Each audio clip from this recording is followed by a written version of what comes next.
My name is Luca, and it's time for you to get some rest. Get comfortable in your cozy nest while I will make you relax with a touch of an Italian accent. Jack and the Beanstalk. There was, once upon a time, a poor widow who had an only son named Jack and a cow named Milky White. All they had to live on was the milk the cow gave every morning, which they carried to the market and sold, until one morning Milky White gave no milk. "What shall we do? What shall we do?" said the widow, wringing her hands. "Cheer up, mother. I'll go and get work somewhere," said Jack. "We tried that before, and nobody would take you," said his mother. "We must sell Milky White, and with the money, start a shop or something." "All right, mother," said Jack. "It's market day today, and I'll soon sell Milky White, and then we'll see what we can do." So he took the cow, and off he started. He hadn't gone far when he met a funny-looking old man who said to him, "Good morning, Jack." "Good morning to you," said Jack, and wondered how he knew his name. "Well, Jack, where are you off to?" said the man. "I'm going to the market to sell our cow there." "Oh, you look the proper sort of chap to sell cows," said the man. "I wonder if you know how many beans make 5. 2 in each hand and 1 in your mouth," said Jack, as sharp as a needle. "Right you are," said the man.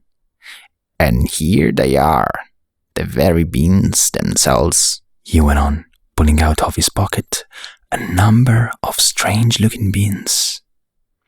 "As you are so sharp," said he, "I don't mind doing a swap with you, your cow for these beans."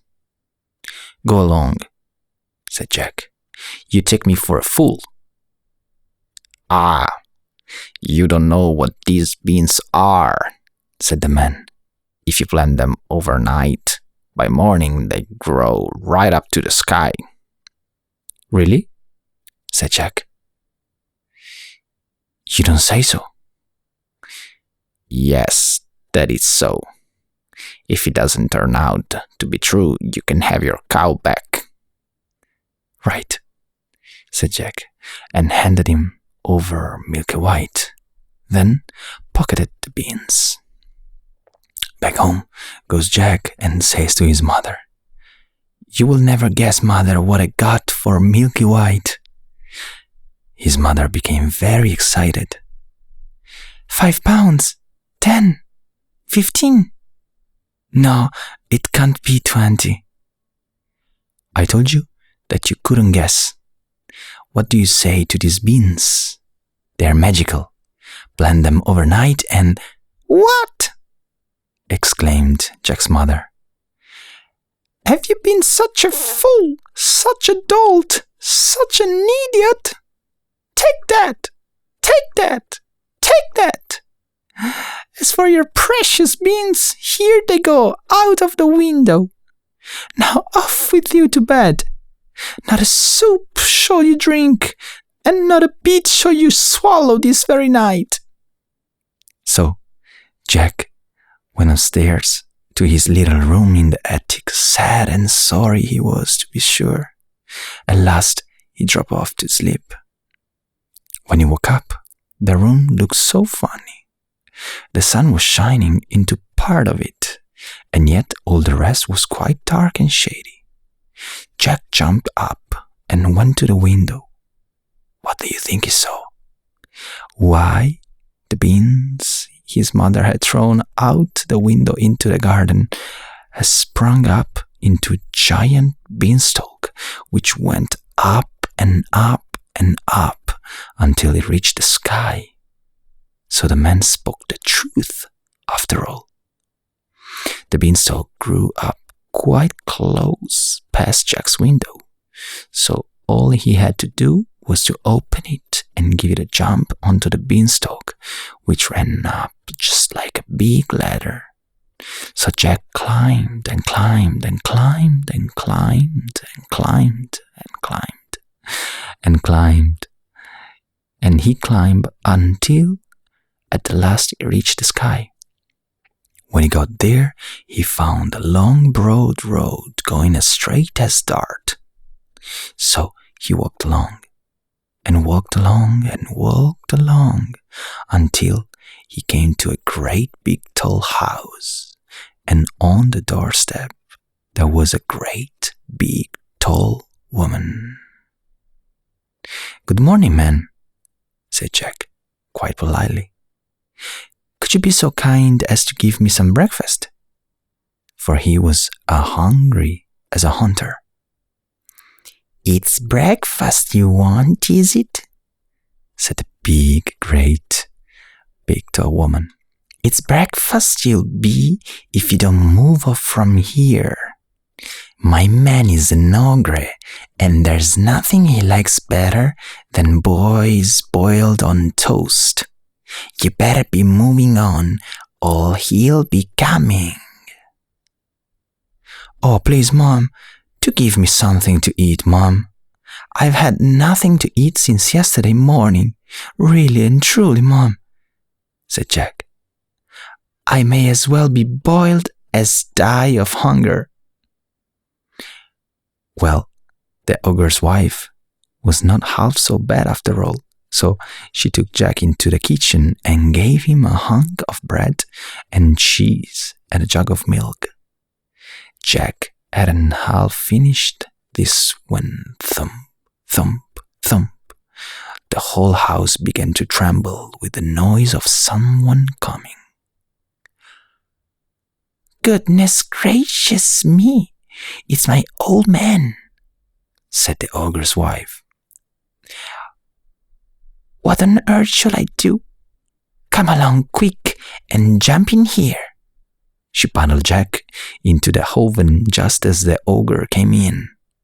He was a big one, to be sure. At his belt, he had 3 coals strung up by the heels, and he unhooked them and threw them down on the table and said, "Fee, fee, fo, fum. I smell the blood of an Englishman. Be he alive or be he dead, I'll have his bones to grind my bread." "Nonsense, dear," said his wife. "You're dreaming. Or perhaps you smelled the scraps of the little boy you liked so much for yesterday's dinner. Here you go, and have a wash and tidy up. By the time you come back, your breakfast will be ready for you." So the ogre went, and Jack was going to jump out of the oven and run away when the woman told him, "Wait till he's asleep. He always has a doze after breakfast." Well, the ogre had his breakfast, and after that he went to a big chest and took out a couple of bags of gold, and down he sat and counted until at last his head began to nod and he began to snore until the whole house shook again. Jack then crept out on tiptoe from the oven, and as he was passing the ogre, he took one of the bags of gold from under his arm, and off he peltered until he came to the beanstalk. And then he threw down the bag of gold, which of course fell into his mother's garden. He climbed down and down and down, until at last he got home and told his mother and showed her the gold, and he said, "Well, Mother, wasn't I right about the beans? They are really magical, you see." So they lived on the bag of gold for some time, until at last they came to the end of it, and Jack made up his mind and tried his luck once more at the top of the beanstalk. So, one fine morning, he rose up early and got onto the beanstalk, and he climbed and climbed and climbed and climbed and climbed and climbed until at last he came out on the road again and up to the great tall house he had been to before. There, sure enough, was the great tall woman standing on the doorstep. "Good morning, Mum," said Jack as bold as brass. "Could you be so good as to give me something to eat?" "Go away, my boy," said the big tall woman, "or else my man will eat you up for breakfast. Aren't you the youngster who came here once before? Do you know that very day my man missed one of his bags of gold?" "That's strange, Mom," said Jack. "I dare say I could tell you something about that, but I'm so hungry I can't speak until I had something to eat." Well, the big tall woman was so curious that she took him in and gave him something to eat. He had scarcely begun munching it as slowly as he could when thump, thump, they heard the giant's footstep, and his wife hid Jack away in the oven. All happened as it did before. In came the ogre, as he did before, said, "Fee, fee, fa, fum," and had his breakfast of 3 boiled oxen. Then he said, "Wife, the hen that lays the golden eggs." So she brought it, and the ogre said, "Lay," and it laid an egg of gold. Then the ogre began to nod his head and to snore until the house shook. Jack crept out of the oven on tiptoe and caught hold of the golden hen and was off before you could say Jack Robinson. This time the hen gave a cackle which woke the ogre, and just as Jack got out of the house, he heard him calling, "Wife, wife, what have you done with my golden hen?" The wife said, "Why, my dear?" But that was all Jack heard, for he rushed off to the beanstalk and climbed down like a house on fire. When he got home, he showed his mother to the wonderful hen and said, "Lay," to it, and it laid a golden egg every time he said, "Lay." Well, it wasn't long before that Jack made up his mind to have another try at his luck up there at the top of the beanstalk. One fine morning, he rose up early and got to the beanstalk and climbed and climbed and climbed. And he climbed until he got to the top. This time, he knew better than to go straight to the ogre's house. When he got near it, he waited behind a bush until he saw the ogre's wife come out with a pail to get some water, and then he crept into the house and got into a big copper pot. He hadn't been there long when he heard thump, thump, thump, as before, and in came the ogre and his wife. "Fee, fee, fum, I smell the blood of an Englishman," cried out the ogre. "I smell him, wife, I smell him." "Do you, my dearie?" said the ogre's wife. "Then if is that little rogue that stole your gold and the hen that laid the golden eggs, he's sure to have gotten into the oven." And they both rushed to the oven. Jack wasn't there, luckily, so the ogre sat down to the breakfast and ate it, but every now and then he would mutter, "Well, I could have sworn," and he would get up and search the larder and the cupboards and everything, only, luckily, he didn't think of the copper pot. After breakfast was over, the ogre called out, "Wife, wife, bring me my golden harp." So he brought it and put it on the table before him. Then he said, Sing. The golden harp sang the most beautifully. It went on singing until the ogre fell asleep and commenced to snore like a thunder. Then Jack lifted up the copper lid very quietly and got down like a mouse and crept on hands and knees until he came to the table, when up he crawled, caught hold of the golden harp and dashed with it towards the door. But the harp called out quite loudly, "Master! Master!" The ogre woke up just in time to see Jack running off with his harp.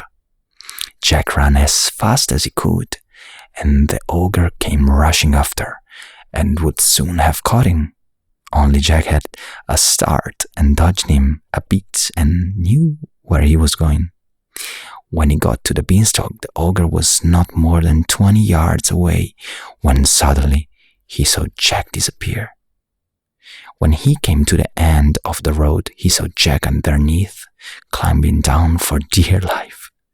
Well, the ogre didn't like trusting himself to such a ladder, and he stood and waited, so Jack got another start. Just then, the harp cried out, "Master! Master!"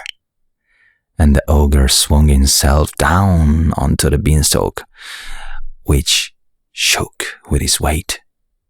Down climbed Jack, and after him climbed the ogre. By this time, Jack had climbed down and climbed down and climbed down until he was very nearly home. So he called out, "Mother, mother, bring me an axe, bring me an axe." His mother came rushing out with the axe in her hand, but when she came to the beanstalk, she stood stock still with fright, for there she saw the ogre with his legs just through the clouds. Jack jumped down and took hold of the axe and gave a chop at the beanstalk, which cut it half in two. The ogre fell, the beanstalk shake and quiver, so he stopped to see what was the matter.